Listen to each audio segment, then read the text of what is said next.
Zona Cero.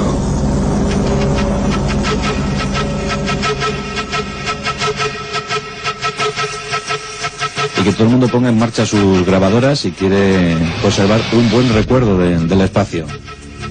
Porque realmente, ¿qué vamos a escuchar, Jesús? Bueno, pues vamos a escuchar distintos sonidos que son captaciones de radiotelescopios no oficiales, son todos por aficionados, por amateurs, que corresponden a diferentes fenómenos cósmicos que afectan a la Tierra, ¿no? Entonces han recogido como ondas de radio, lo que no quiere decir que sean así exactamente lo que se escucha cuando uno está fuera de nuestra atmósfera, ¿no? Pero así es como son percibidos por este tipo de aparatos, pues bueno, de los radioaficionados, pero que por supuesto tienen validez. Los que son oficiales no nos lo dejan porque se supone que hay unos códigos secretos que están descifrando, el famoso proyecto SETI, pero lo que vamos a escuchar, a pesar de lo aleatorio, de lo extraño de estos sonidos, muy posiblemente se esté escondiendo ahí un código de transmisión que no podemos ahora descifrar, ¿no? Porque nos falta posiblemente el código que desvele un poco esos mensajes secretos, pero desde luego son interesantes porque dentro de toda esa, ya digo, de aleatoriedad que nos puede dar, esa música fractal casi que podemos recibir a través del espacio, del cosmos, pues puede haber sonidos de todo tipo, los sonidos de los planetas en su rotación y traslación alrededor del Sol, puede haber sonidos que estén totalmente imbricados, ¿no?, en la zona cometaria de Oort, que se perciben con los determinados aparatos sofisticados. Están ahí, por supuesto, pues todo tipo de transmisiones electromagnéticas que proceden de distintas fuentes, ¿no? Esos orígenes son para nosotros misteriosos y, por supuesto, esa decodificación sigue siendo un reto que afecta a los científicos y, por supuesto, a todos los que estamos interesados por estos temas. Seguro, Carlos, que hay muchos amigos de la Zona Cero preguntándose ahora mismo, bueno, si un astronauta en uno de estos viajes pudiera quitarse el casco en el espacio, en uno de estos paseos por el espacio, ¿qué escucharía? Nada, porque no hay aire. No hay aire. Claro, al no existir el aire no hay atmósfera y por lo tanto no hay sonido. Es decir, cuando alguien ve una película de ciencia ficción tipo Las Guerras Galaxias y oye el ruido de los motores de las naves, falso, no se oye nada. El espacio es un mundo de absoluto silencio. Lo que vamos a oír, que básicamente se divide en tres grupos de sonidos, cripples, sonidos de cristales, twistles, sonidos de silbidos, y rockets, o sea, sonidos de piedrecitas o rocas, es la forma genérica de denominación que hicieron Hannes Fishing y Stephen McGreevy cuando hicieron las grabaciones de estos sonidos. Ya desde tiempos de Marconi se sabía, o se conocía, que el cosmos emite ondas de radio de tipo natural. Esa radiación electromagnética que nosotros percibimos como ondas de radio, pero como bien ha dicho Jesús, no tiene por qué serlo, hay varias teorías sobre ello. Obviamente, la idea general es que se trata de una fuente de sonido natural. El problema es qué hay detrás de ese sonido natural. Stephen Hawking, por ejemplo, dice que lo que vamos a oír podría ser el sonido original de las ondas del Big Bang, alteradas por la gravedad de los planetas o de las estrellas en su circulación a través del cosmos. Es una manera simple de explicarlo, pero podría ser una de las razones. Lo que buscan, gente como los que acabo de contar, como Fishing o como Greevy, que por otro lado tienen una altísima experiencia en este tipo de combinaciones de sonido, es la posibilidad de que entre todos estos sonidos que proceden del cosmos se encontraran elementos de codificación, es decir, pruebas de la existencia de una acción inteligente sobre estas emisiones de radio. Aquí lo ha mezclado todo, desde lo que podría ser una emisión de un ser inteligente hasta lo que podría ser el sonido natural de un cometa. Convertido a través de nuestros receptores en una onda de radio. A ver, vamos a escuchar, Víctor, vamos a escuchar el primer sonido.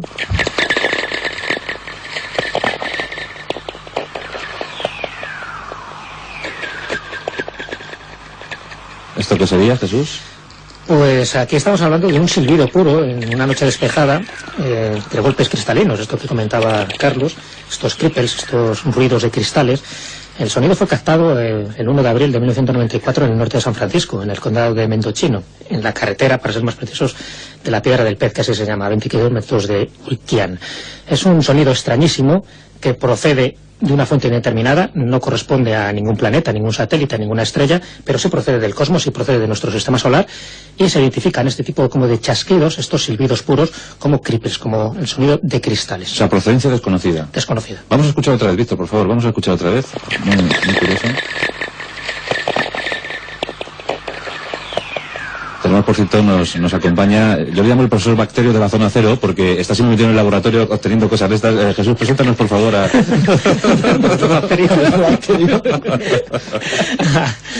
nuestro buen amigo Juan Ignacio Cuesta. Ya estuvo aquí hace 2 sábados, y sí, la verdad es que es nuestro experto en informática, nuestro experto en ruiditos. Siempre que queremos o tenemos alguna duda, pues acudimos a él, porque desde luego conoce muchísimos de estos temas y conoce lo que para muchos está vedado, ¿no?, que es los intrínculos de la informática y del Internet, para captar este tipo de cosas y acceder a las redes más crípticas, ¿no?, que tanto circulan por ahí. Entonces, bueno, pues sí, es un buen amigo y muy buen conocedor de algo más, es un gran músico. Y un buen músico, además, y un actor. A ver, señor Cuesta, ¿cómo interpreta usted esto? Muy buenas noches. Buenas noches. Son sorprendentes. Yo daría 2 interpretaciones. Una sería la científica. Para mí son interferencias entre algo que no sabemos lo que es y que puede tener una intención de comunicar o no. Pero ahí estamos nosotros para averiguar si existe esa intención de comunicar. Con lo cual estaríamos en contra de Ruiz de Gopegui, el famoso que fue director de Fresnedillas, sí, que dice que no hay intención de comunicar. Yo pienso que existe una intención de comunicar, pero que nosotros tenemos que averiguarla. Aunque esta intención de comunicar, y aquí pasaríamos de lo científico a lo poético, fuera la del propio universo, intentando explicarnos qué es el universo a los que estamos aquí. Y puesto que ahora tenemos mecanismos tecnológicos para poder captar todo esto, leerlo, releerlo, buscarlo, encontrarlo y hacerlo, incorporarlo a nuestro propio lenguaje, quizá la intuición y el sentimiento funcionaría mejor que el radiotelescopio. Mejor que el radiotelescopio. El caso es que aquí tenemos a un montón de gente aficionada que se lanza con sus radiotelescopios a captar sonidos, ¿no? Sí, pero con un altísimo nivel tecnológico. Por lo menos el caso de Fésimo de Grivy es de muy alto nivel, eso no está al alcance de cualquiera. Pero de pronto no son simples aficionados, son físicos, astrofísicos, matemáticos, ingenieros. Sí, pero que no homologados por la NASA, ¿no? No homologados en sentido, no. En el sentido de la homologación consiste simplemente en que no utilizan material oficial del gobierno. Eso es algo así como si no sería lo mismo una grabación hecha por mí o por Jesús o por ti que una grabación hecha, no sé, pues por la Fuerza Aérea Española. En ese sentido solamente, es decir, no existe oficialización de la captación y de la grabación del sonido. Y sobre todo son absolutamente libres en la forma de interpretación del sonido. Vamos a escuchar otro sonido que nos llega desde las estrellas.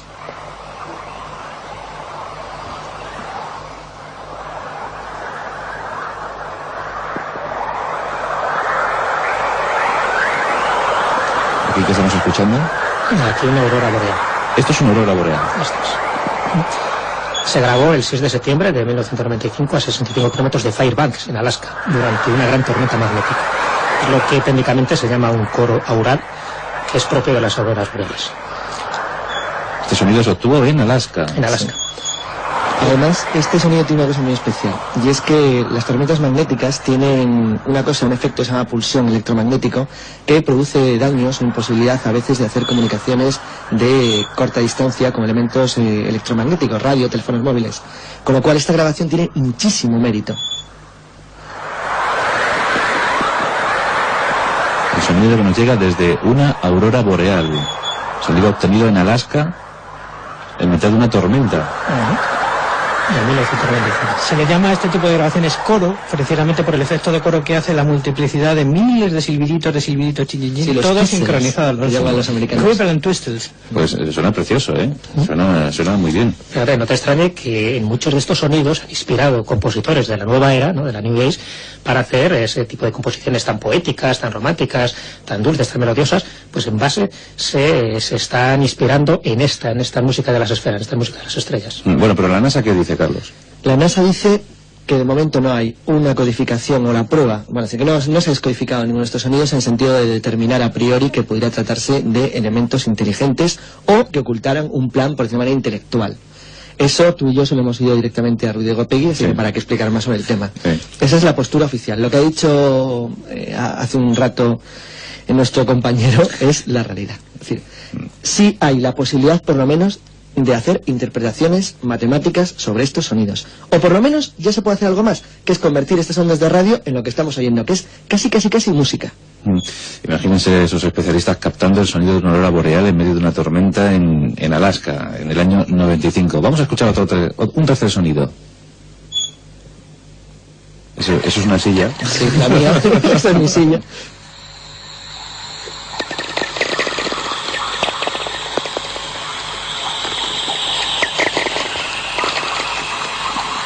¿Y esta, Jesús? Bueno, pues aquí estamos ante otro increíble sonido, grabado en esta ocasión al norte de Alberta, en Canadá, el 2 de junio de 1996.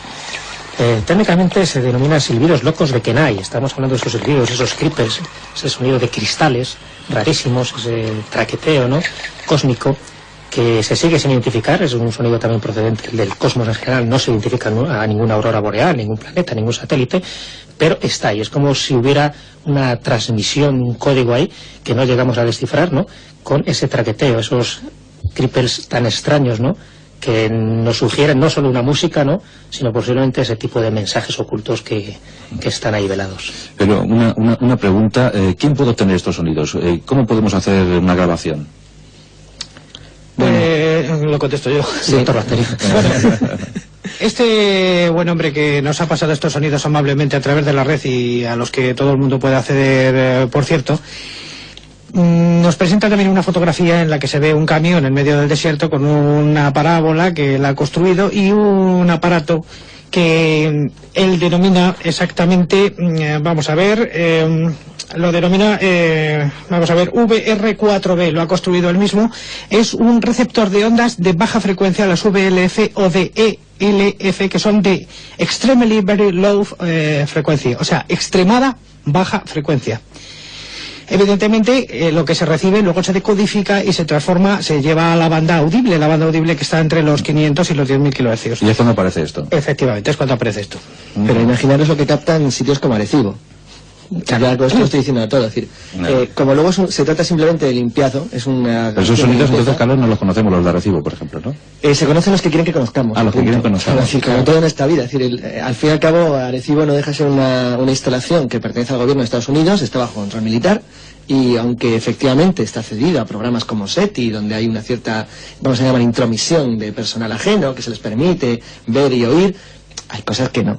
Hay cosas que lo tienen ellos y punto. No hace falta ir tan lejos, ¿no? Aquí en Fresnedillas. Fresnedillas es uno de los mejores lugares de captación de sonidos. Y tampoco nos lo dan a conocer, ¿no? Dan a conocer a aquellos que quieren, igual que pasa con las fotografías de la NASA, que divulgan, ¿no? Hombre, lo gracioso es que si les preguntas que por qué no te lo dan a conocer, dicen, no tiene importancia, son tonterías. Sí, son sonidos que no significan nada. Claro, nunca significa nada hasta que significa. Pues a los oyentes de la Zona Cero les está interesando muchísimo.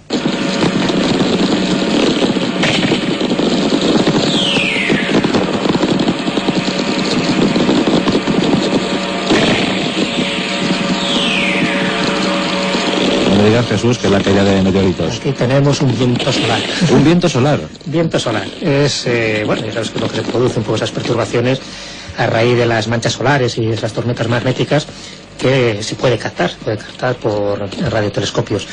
Esto en concreto se captó en el condado de Marin el 16 de septiembre de 1991 en un periodo álgido de manchas solares. Precisamente, ya sabéis que las manchas solares tienen un periodo de 22 años, 11 de extrema virulencia y otros 11 de baja intensidad, ¿no? Entonces, en uno de extrema virulencia es cuando se captó estas perturbaciones del viento solar. El sonido de un viento solar. Qué barbaridad. Oye, que cambia cosas interesantes, Carlos. Es curioso. Y la verdad es que... Eso no falta, esto es el sonido de un ovni. Pues sí. Bueno, hay quien dice que lo ha grabado. Ya traeremos. Pues hablaremos de eso. Pero hablaremos de ese, del sonido. No vamos a adelantar a qué suena, pero bueno, los verdaderos ovnis no suenan. Sí. Los falsos por lo menos suenan a una cosa. No, la verdad es que los que dicen que lo han grabado, sí, también se dice que se ha conseguido grabar el sonido de un UFO, porque eran americanos, y tiene un sonido parecido al zumbido de unas abejas. ¿De unas abejas? Sí, es un sonido muy suave, parece musical. Un sonido parecido al microondas. Sí, pero no pone rumasa ni nada en el... Y la verdad es que fíjate lo que se podría sacar si los técnicos de las estaciones de radiotelescopios del mundo abrieran sus instalaciones a gente investigadora al margen de las investigaciones que lleven ellos, sin ningún obstáculo, con cierta libertad y con total... Por lo menos esta cosa a mí hay una cosa que me sorprende, es que es muy bonito. Es que suena música, es que la naturaleza es bonita. Entonces no sé también por qué esa manía de ocultarlo todo, de impedirlo, hasta el extremo que la gente se tenga que ir al desierto de Nevada con una paellera encima de una furgoneta a poder captarlo. Gente por otro lado muy preparada y muy cualificada, casi todos están relacionados con las universidades en Estados Unidos, y que bueno, pues que es una pena que lo tengan que hacer, aunque tienen buenos medios en estas condiciones. Entonces hemos de suponer que todos los astrofísicos que investigan de forma oficial están escuchando esto permanentemente. Constantemente. Un sonido más.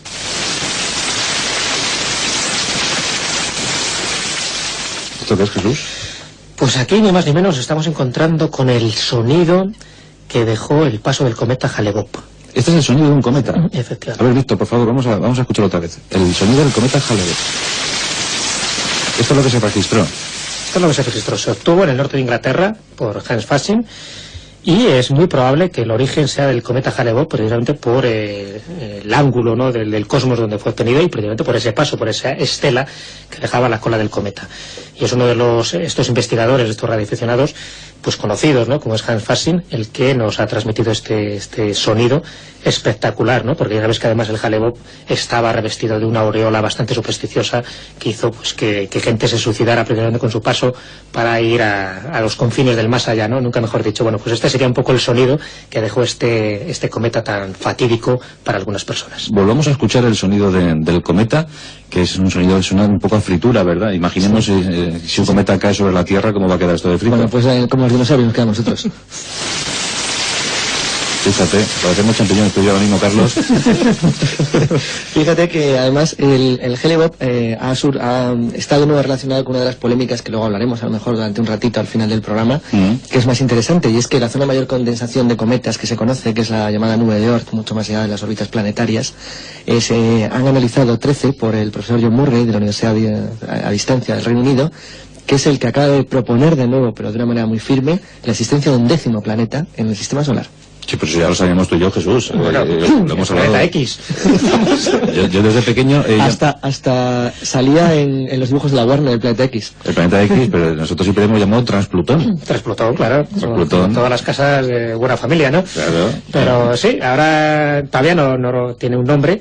También está por demostrar que ese sea el planeta transplutónico, porque las apreciaciones de Murray son más que discutibles, porque es un planeta que pasa ni más ni menos cada 6 millones de años, por lo tanto me parece a mí muy raro que forme parte de este sistema solar, ¿no? Sí hay otras hipótesis mucho más serias, muy encaminadas a buscar este planeta transplutónico, precisamente por las perturbaciones que se detectan en grandes planetas como es en Urano y en Neptuno. Cuando se descubrió en 1930 Plutón, se pensaba que ya se había descubierto un poco esas anomalías de estos dos planetas, y después se detectó que no, porque era un planeta muy pequeño que no originaba precisamente esas perturbaciones, y se sabía que había un planeta posterior, ¿no?, un planeta más allá, en principio de los confines del sistema solar, pero que en algún momento interactuaba con el sistema solar para que formara parte de ese 10º planeta, ¿no?, tan buscado. Que por otra parte ha sido fuente de inspiración por muchísimos escritores, no solo de ciencia ficción, sino investigadores como Zecharia Sitchin, donde hasta él sí le puso un nombre basándose en las tablillas sumerias, ¿no?, en el Numan Elis, que es una de las tablillas que él investigó, donde, bueno, pues ha hecho toda una cosmología y una cosmogonía interesantísima, y bautizándole pues como le bautizaban los antiguos sumerios, ¿no?, que es con el planeta Nibiru, que pasa ni más ni menos cada 3.600 años. Fíjate, Carlos, tú que te habías comprado una parcela en Plutón pensando que era el confín del mundo. Pero nada. Y eso que, como está llegando por allí la sonda Galileo, nos está dando datos muy interesantes, sabes que está en IO ahora mismo. Pero tu parcela ha perdido una pasta, ¿eh? Bueno, pero pues se puede vender. Es decir, ya sabes que se venden parcelas en Marte, ¿por qué no en Plutón? Claro, oye, la Luna ya se vendió todo al final, ¿no? La Luna está totalmente parcelada ya, no hay nada que hacer. ¿Cómo es posible que haya gente que compre parcelas en la Luna? Se les llama lunáticos. ¿Sabes cómo lo justificaban? Además es genial la frase, dice: ¿sabe usted cómo empezó la colonización de Texas? Exactamente igual que nosotros la de Marte. Entonces, bueno, nunca se sabe, la verdad, así que lo mismo tiene razón, y luego el primero que llega pone la estaca, construye la cabaña y mira, todo suyo. No, porque está claro que algún día llegaremos a Marte, ¿no? Dicen que en el año 2029... Bueno, pues de esto podemos generar una interesante discusión ahora mismo, aquí, o conversación. Interesa realmente. Ese es el problema, algo pasa. Acabo de sacar, antes de ayer, de internet, y os he traído copias a todos, una cosa que me llama muchísimo la atención, que es un proyecto de colonización lunar por parte de un consorcio de empresas norteamericanas y japonesas. Lo han hecho público porque están interesados en, más o menos en captar ideas de todo el mundo sobre lo que ellos consideran que es plenamente factible. Mucho más porque ellos estaban convencidos de que había la posibilidad, que todos los que leemos Tintín ya conocíamos, de que hubiera hielo en la Luna.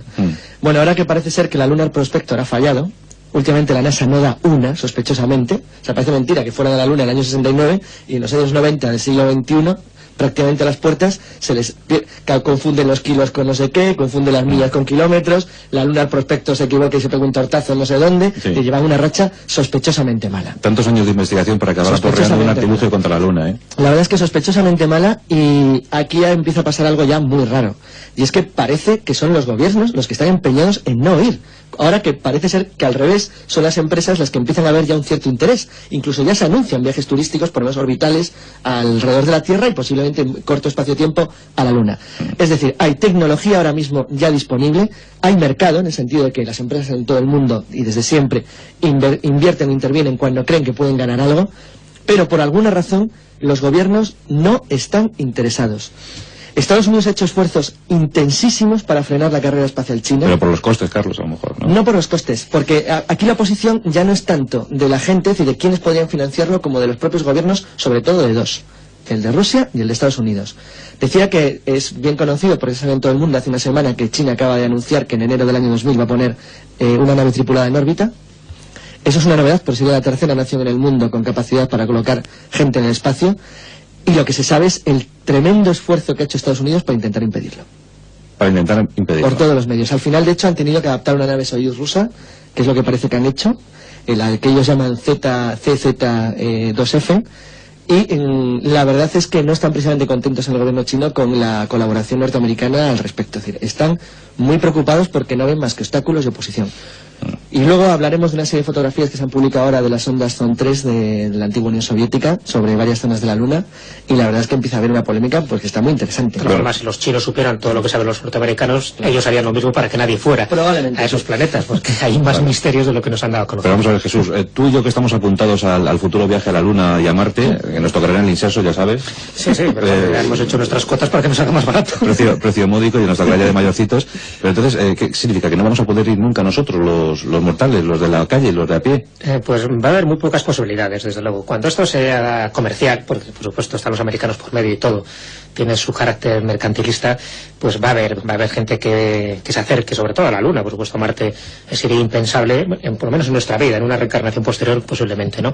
Pero la Luna sí será factible, solo accesible a millonarios que puedan hacer, y solo a unas determinadas zonas, aquellas zonas que no son conflictivas, aquellas zonas donde en esos cráteres no se han descubierto esas extrañas ruinas lunares que ahora tanto están dando que hablar, ¿no? Pequeñas construcciones artificiales donde la NASA se encarga de desmentirlo, pero sin embargo otros investigadores se encargan de decirnos que sí están apareciendo, que hay muchísimas luces y muchísimas anomalías dentro de la superficie lunar. Pero en zonas pues relativamente tranquilas, por supuesto que va a haber este tipo de viajes a precio de oro, ¿no? Para millonarios, y que volverán pues satisfechos, ¿no? de esa aventura espacial donde se habrán dejado pues millones de dólares y sin saber mucho más de lo que sabían antes, ¿no? Precisamente por ese velo tan misterioso que quieren dar a todo este tipo de misiones, diciendo por otra parte, quitándole toda esa carga también misteriosa, diciendo que no pasa nada, que no ocurre nada, y que todas esas filmaciones, esas fotografías, esas revelaciones de los astronautas cuando regresan de la Luna, pues desmintiéndolas. Y fíjate que han dicho... Fíjate, Jesús, fíjate que yo tengo ahora mismo 36 años, yo oigo cada año aplazar 10 el viaje a Marte. Si el viaje a Marte era algo que después de estar en la Luna en el año 69 se veía no solo próximo. Es decir, yo tengo además documentos curiosísimos publicados en España en los que la propia NASA hablaba con seguridad de alcanzar Marte en 1980. En el 80 y luego posteriormente en el 85, en el 90, en el 95, en el 2000, el 5, el 10, el 15, el 20, el 25... Se les destroza todas las naves que acercan a Marte. No hay nada que hacer. Pero bueno, ahora muriendo, me estáis diciendo que aquellos astronautas que pisaron el suelo lunar ¿vieron algo? Además de si no vieron algo, por lo menos, bueno, antes José Ignacio ha dicho una cosa interesantísima, y es que últimamente los foros de debate en el mundo, es decir, la mundialización, la globalización, el fenómeno, está abriendo de una manera brutal información. Hay mucha basura, pero hay cosas excelentes. Y uno de los problemas que hay es que no se pueden ocultar ya las cosas.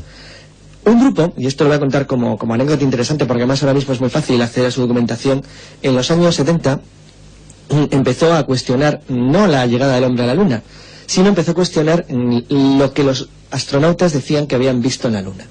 Este grupo, que curiosamente era un grupo de fanáticos de los proextraterrestres, hizo sin embargo una investigación muy buena.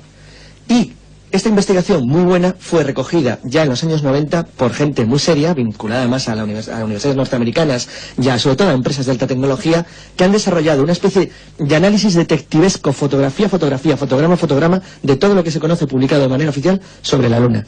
Sus conclusiones son, cuando menos, muy inquietantes. Porque, por de pronto, parecen demostrar dos cosas. Primera, que el hombre estuvo en la Luna es evidente. Hay una tonelada y media de rocas lunares por aquí pululando. Segunda, que el gobierno americano oculta información con seguridad y el gobierno de la antigua Unión Soviética tanto o más. Tercero, que parte, o al menos un alto número de las fotografías que conocemos, están trucadas. No son fotografías reales, fueron alteradas en determinados momentos por razones que se desconocen. Cuarto, que esa información, ante la proliferación de informes, de datos y de la imposibilidad de mantenerlo permanentemente oculto, lo que se está convirtiendo es en una especie de demora provocada. Es decir, no interesa, por razones que sean, no interesa, pero que en contra de lo que dice la propaganda, la mala suerte que está teniendo la NASA en los últimos 2 años, ya es que empieza a rozar lo cómico. Es decir, la entrevista del otro día de los propios técnicos de la NASA, avergonzados por el error de conversión en millas y kilómetros del Mars Climate Observer, fue algo realmente patético. Es decir, no era normal. Estamos perdiendo un montón de cacharritos cerca de Marte, ¿no? Demasiados. Por eso no me extraña que la NASA sea muy cauta a la hora de intentar lanzarse a nuevas aventuras en Marte, porque algo está ocurriendo por allí.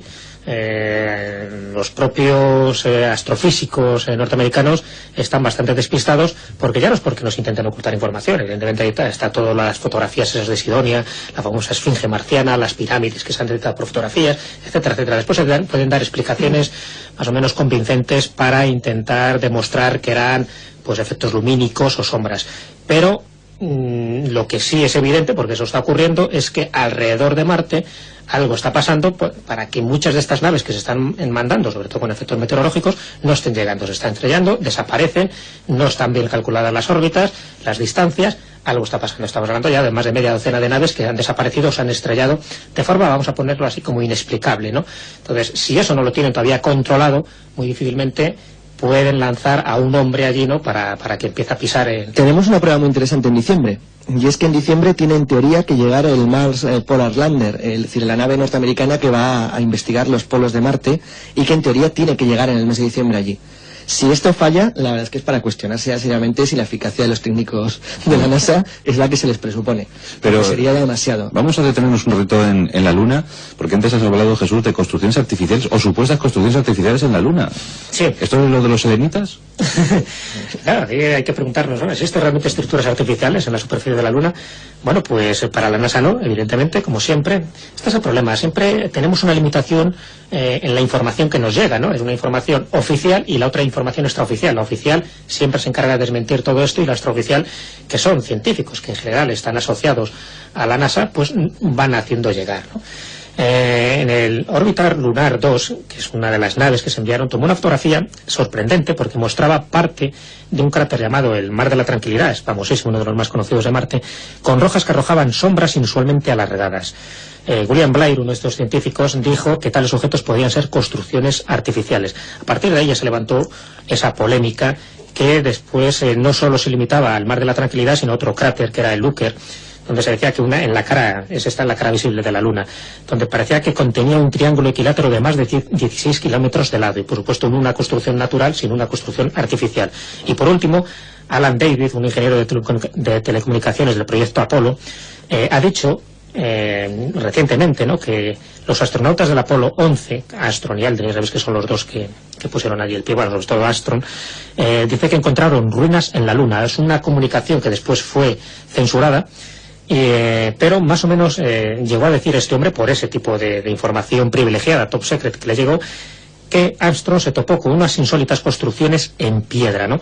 No olvidemos que Alan David estuvo en la NASA hasta el año 1973 y por lo tanto tuvo conocimiento directo de todas estas informaciones y de todos estos datos que les fueron comunicando los astronautas. En fin, estas son unas pequeñas pruebas, unos pequeños datos que han intentado, pues dar un poco el traspiés a la teoría oficial de la NASA, diciendo que allí en la Luna no se había encontrado nada, que no se habían encontrado ni luces, ni ovnis, ni ruinas, ni nada, ¿no? Sin embargo, los datos que nos van llegando, pues sí, parecen demostrar también, entre comillas, pues todo lo contrario, por lo menos ponen una sombra de inquietud y de duda a todo esto. Fijaros que lo que dice Jesús, además ha citado a una de las personas clave ahora mismo, el problema que está teniendo ahora mismo la NASA, y para qué contar los rusos, es que las filtraciones son ya imposibles de detener. Y la gente está empezando a hablar y a contar todo lo que puede. Pero si están allí, Carlos, perdona, si están allí, ¿cómo consiguen vivir? No dicen que haya alguien allí, dicen que hay cosas allí que no quieren contarnos. Hay una fotografía de las que se acaba de publicar ahora de la sonda soviética Zond 3, una de las sondas, que curiosamente después de esa sonda no volvió a haber ningún envío de naves rusas a la zona de la Luna, del domo en concreto, donde tomaron una fotografía. La fotografía está perfectamente analizada y estudiada por equipos norteamericanos, además privados, y que vamos como la fotografía ha salido hace relativamente poco tiempo, se conocían algunas, pero esta en concreto no, y la fotografía toma una zona de luminiscencia en una de las áreas lunares. Entonces ves la foto así y dices, bueno, pues parece que hay una especie de claridad, pero claro, cuando entonces los técnicos te dicen que eso tiene 10 kilómetros, dices, bueno, es que esto es más serio de lo que parece. El triángulo equilátero que ha citado Jesús de 16 kilómetros, ese, encima, en los datos actuales, incluso indica la posición para que la gente desde su casa, aquí en la Tierra, lo pueda ver, porque es que es visible, a simple vista. O sea, con un buen telescopio, no con uno malo, obviamente, pero con un telescopio que se pueden comprar en un gran hipermercado, en un centro comercial, se puede ver perfectamente, y al menos intuir la forma geométrica de la posición de esa extraña figura.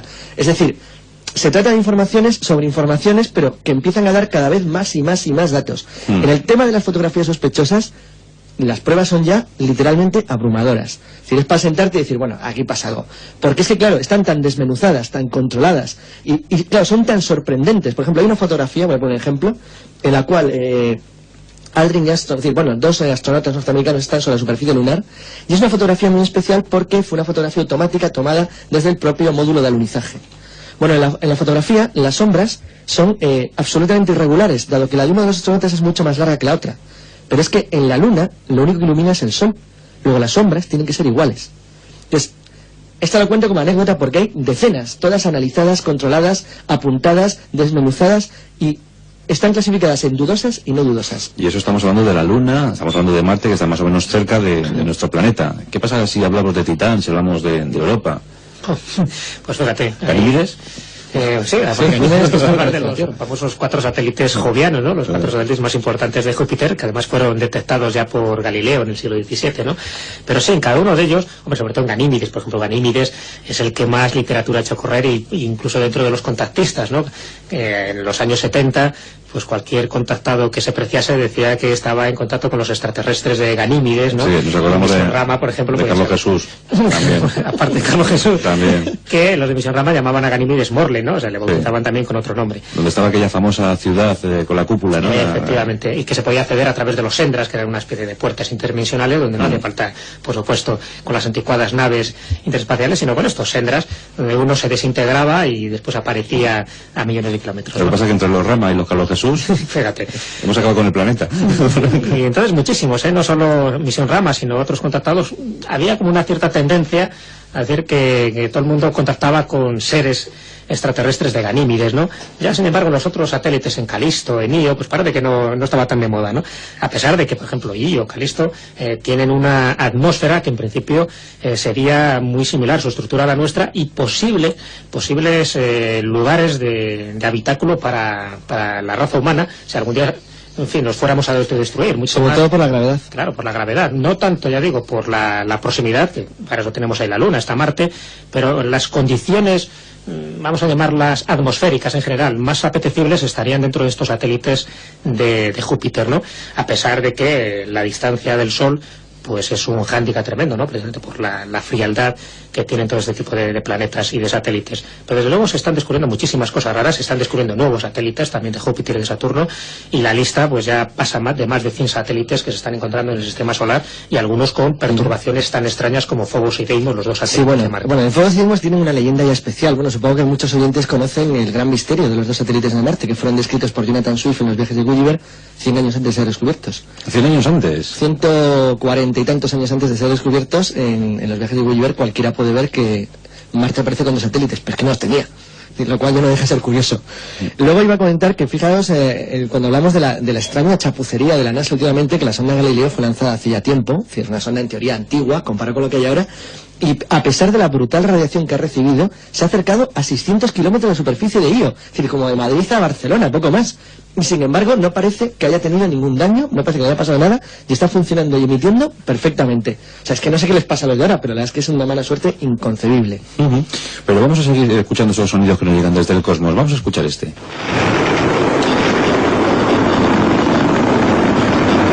muy fuerte. Caramba. Está llegando la radiación y se le está cayendo el pelo a Carlos Canales. Sí. Era que le dijimos que no se acercara. Y eso que yo pasé por Hiroshima. ¿Qué hemos escuchado? Aquí estamos ya en presencia de unos sonidos llamados rockers, de piedrecitas, que se captaron el 25 de septiembre de 1993 al norte de Guatrus, a unos 250 metros de unas líneas de alta tensión en medio de un campo despejado. Es curioso, y vamos a escucharlo ahora otra vez, cómo se pueden apreciar unos sonidos con tonalidad nasal al lado de estos rockers, de estas piedrecitas. ¿No era el investigador? Creo que no.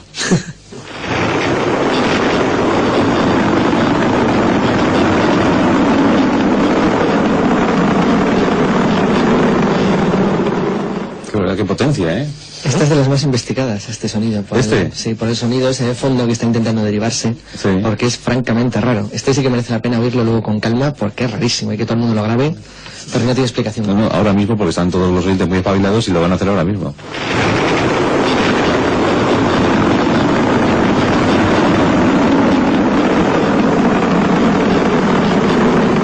Pues efectivamente es como una voz, ¿verdad? Una extraña, sí, es una voz nasal.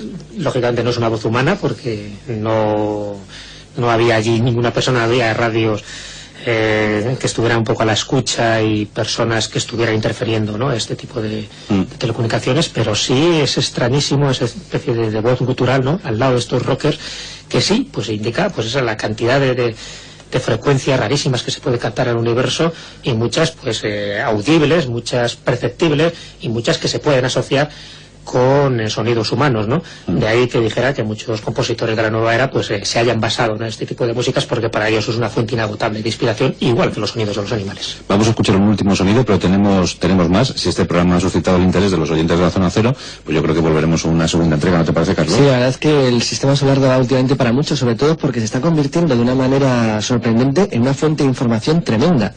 Y va a contar una anécdota curiosísima, y es que avanzamos una vez, y es que se ha hecho, público parte de un texto sánscrito de hace unos 1500 años, por lo menos la versión que nosotros conocemos, que se encontró en la masería del norte del Tíbet, o sea, en lo que es China, y aunque el sánscrito es un idioma indoeuropeo del noroeste de la India.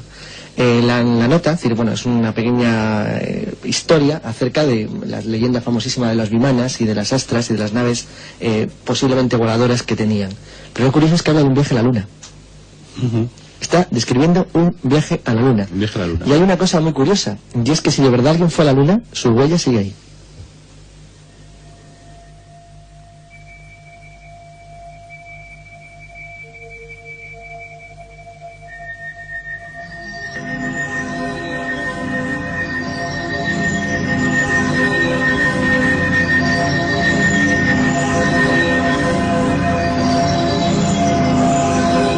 Tan maravillosa, ¿verdad, José Ignacio? ¿Qué nos dice José Ignacio? Esta no creo que llegue de Júpiter. No. Como antes ha dicho Jesús, esto ha sido motivo de inspiración de prácticamente toda la música de la New Age, que nace en los años 60 de una manera absolutamente magistral y magnífica por parte del grupo alemán Kraftwerk, y que empiezan a construir aparatos capaces de hacer cosas que se parecen a estos sonidos que estamos escuchando. Esto ya es bastante más moderno. Esto es un sintetizador actual, el mío, el de mi propia casa, donde yo he hecho un pequeño montaje New Age, en el que sobre un pequeño colchón de música fractal y de música aleatoria he colocado los Rockets, los Whistles y los Cripples.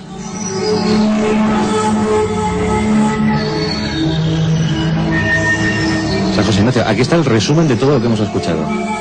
¿Se puede decir así? Bueno, es la versión poética de lo que hemos escuchado. Hasta ahora hemos hablado de ciencia y ahora hablamos ya de poesía.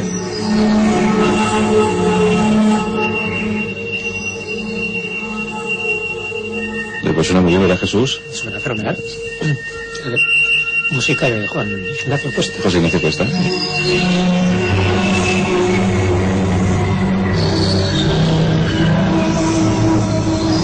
En esta música se inspira Michael Field, Carlos. Pues también, en parte, sí. Lo que pasa es que también tiene sí, es una mezcla entre la música electrónica inicial y luego las raíces célticas, en el caso de Michael Field, propias. Sí, es verdad, sí, ¿verdad? Bueno, ¿qué programa tan bajo nos está quedando, Jesús, Carlos, José Ignacio? Iba a comentaros una cosa para que veáis, un ejemplo sobre el secretismo, que me acaba de venir de repente a la memoria y que me he acordado. A ver qué vas a contar. Yo nací en 1963. En 1963... Estás en plan biográfico. Sí, salió al espacio... No, para que ya se va viendo el tiempo, salió al espacio la primera mujer, que era Valentina Tereshova. Sí. Valentina Tereshova tuvo una niña. Estamos en 1999 y nunca se ha sabido nada de ella porque sigue formando parte de un secreto de Estado primero de la Unión Soviética y hoy del gobierno ruso. Se sabe que está viva, no se sabe nada más. ¿Pero a qué te refieres? Amplía datos. Eso, no se sabe otra cosa. Tuvo una niña, parece ser que le afectó de alguna manera al embarazo del haber estado en órbita. Se sabe que la niña nació débil y mal, y a partir de entonces fue declarada secreto por su vida y su existencia por parte del gobierno soviético. ¿Eso qué significa? ¿Que subió embarazada al espacio? Manteniendo. No se sabe exactamente si es que subió embarazada al espacio, que es una de las sospechas, o que quedó embarazada al poco tiempo de llegar. Parece más bien probable la primera, porque por el tiempo de nacimiento de la niña.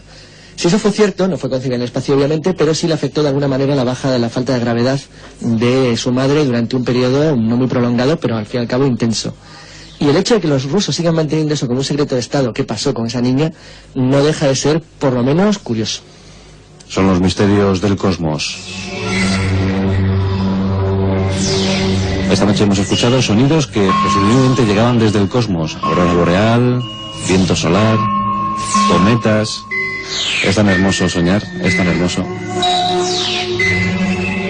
Carlos, una especie de proyecto urbanístico en la Luna. Eso es tremendo, ¿no, Carlos? Aquí podemos... Pues sí, lo que comentaba antes era... ¿Pero tan ricos son esos planetas, o esos satélites? Son ricos en el sentido terrestre. Según la media terrestre no es que sean ricos, es que podrían ser la solución a todos los problemas energéticos de la humanidad, pero durante miles de años. Como ejemplo, en el proyecto de colonización lunar, que es público ya, que se conoce, puesto que quienes lo hacían, básicamente Alan Binder, que es director de investigación del proyecto Lunar Prospector para la Lockheed Martin, que es que estaba fabricando los módulos posibles de... Es decir, la navecita esta que se ha estrellado y teóricamente ha fallado, decía que solamente con el helio 3 que hay en la superficie lunar acumulado, se podría garantizar el abastecimiento de energía eléctrica de la humanidad durante 1000 años.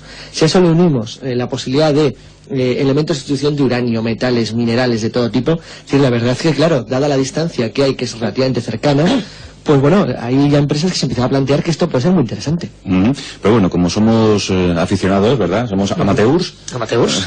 La inocencia nos asuele de equivocarnos y vamos a soñar durante unos minutitos. A ver, Carlos, si tú tuvieras que elegir el primer viaje tripulado a la Luna, a Marte o vaya a saber dónde, ¿qué elegirías? Yo elegiría Marte, claro, que es el más romántico y bonito, y además al Valle de Sidonia. ¿Tú elegirías Marte? Sí. ¿Tú, José Ignacio? Yo también, en Marte. Me gusta más Marte que la Luna. La Luna ya no la sabemos un poco. Lo veo muy marciano, Jesús. Bueno, como estamos soñando, yo iría a dos de los planetas que se encontraron y después volvieron a desaparecer. Esto pasa también como algunas de las islas evanescentes, ¿no? Una sería Vulcano, que era un planeta intramercuriano que se descubrió en 1859 y después desapareció, ya no se volvió a saber más de él. Y otro a una de las lunas, de la Luna que tendría Venus. Venus ahora se sabe que no tiene ninguna luna, pero también el siglo pasado se descubrió una que se llamaba D'Alembert o Nate, la pusieron los distintos nombres. Perdona, bueno, Jesús, pero Spock era de Vulcano, luego Vulcano existe. Así que... Es verdad, Spock era de Vulcano. Todos sabemos que tienen orejillas largas los de vulcanos vulcanianos. Al final parece que eran distintos meteoritos o asteroides de este famoso cinturón de asteroides que rodea entre Marte y Júpiter, ¿no? Pero desde luego durante unos años la gente estuvo soñando porque se pensaba que había dos nuevos planetas, dos nuevos satélites para catalogar dentro del sistema solar, y después se descubrió que no, que eran falsificaciones de errores, de cálculos y tal. Pero puestos a soñar, bueno, ojalá hubieran existido. Pues yo os veo muy en Marte, muy en la Luna, pero claro, os habéis olvidado de Venus, y los venusinos algo tendrán que decir en todo esto. Los venusinos eran los más famosos porque eran los más... Yo creo que superan a los marcianos en número de novelas protagonizadas en los años 20 y 30. Los venusinos eran ya casi como de la familia, en los años 40. Pero de repente todo el mundo dejó de hablar de Venus. Desde que vieron que no se veía nada cuando entró esa especie de sopa de lentejas rara que es Venus, y que ahí no había manera de ver nada, pues la gente se fue decepcionando, se ve muy triste, y nadie habla de Venus. Y Venus, la verdad es que para las novelas de ciencia ficción de los años 20-30 era el mejor, porque tiene una superficie, un tamaño muy parecido a la Tierra, una gravedad similar, está muy cerca, es la que más se ve en el cielo. Una temperatura terrible. Hombre, claro, eso se vio cuando descubrió lo que pasaba allí, pues claro, se quitaban las ganas. Claro. Pero Venus era bonito. Para mí me atrae mucho Marte, que es muy legendario. Hacer una escala en Phobos y Deimos que van al revés, que tienen órbitas excéntricas, que pueden ser artificiales, fíjate qué divertido. Además, en Venus no era el lucero del alba. Claro, y sigue siendo el lucero del alba, ¿no? Y la estrella vespertina también. El ovni más detectado de la historia. La cantidad de errores que se cometen con eso, cantidad de gente que dice que ve el famoso ovni, ¿no? Precisamente en el lugar donde siempre aparece Venus, por eso se la llama la estrella matutina y vespertina, porque es la primera que lo llaman erróneamente estrella, ¿no? Porque sabes que es un planeta, pero bueno, así es conocido popularmente. Y sin embargo la gente sigue picando y cada vez que ve ahí pues una luminosidad que piensan que no debería estar ahí, pues dice, pues ya está, es un ovni. Y eso que no se mueve, ni parpadea, ni nada, ¿no? Y Mercurio ni lo comentamos, ¿no? Bueno, Mercurio hace un calor peor que Madrid en verano. Carlos Canales, José Ignacio Cuesta, muchas gracias por tu trabajo, por tu labor para la Zona Cero. Y a seguir haciendo montajes estupendos para nosotros. De acuerdo. Gracias, Jesús Callejo. Te veo hoy, por cierto, esa piel es nueva, ¿no? ¿Esta qué? Esa piel. La piel, la verde esta, que Vaya, pero ya me han detectado lo que es marciano. Has venido ad hoc para el programa. Habría que hacer un tratado de por qué los marcianos son verdes. Es una cosa curiosa. Sí. ¿Por qué verdes? Algún día hablaremos de razas, ¿verdad? Sí, venga, hay que hacer una... Sí, pero puede ser muy divertido además. Diferentes razas extraterrestres. Bueno, pues mañana Clara Taoces estará con nosotros para hablarnos, Jesús, de rutas mágicas. De rutas mágicas, es una gran conocedora, una experta, y seguro que nos va a sorprender. ¿Tú qué le vas a preguntar, Carlos?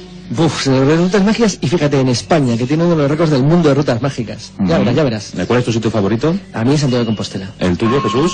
Bueno, pues el Escorial. ¿José Ignacio? Yo, como soy del Escorial, Jesús siempre buscando las puertas del infierno. ¡Qué obsesión! ¡Qué obsesión! Ha sido la Zona Cero, una Zona Cero muy excitante. Espero que a ti también te lo haya parecido. En la siguiente hora entramos en contacto contigo en el 91 538 63 44 y 91 538 63 45.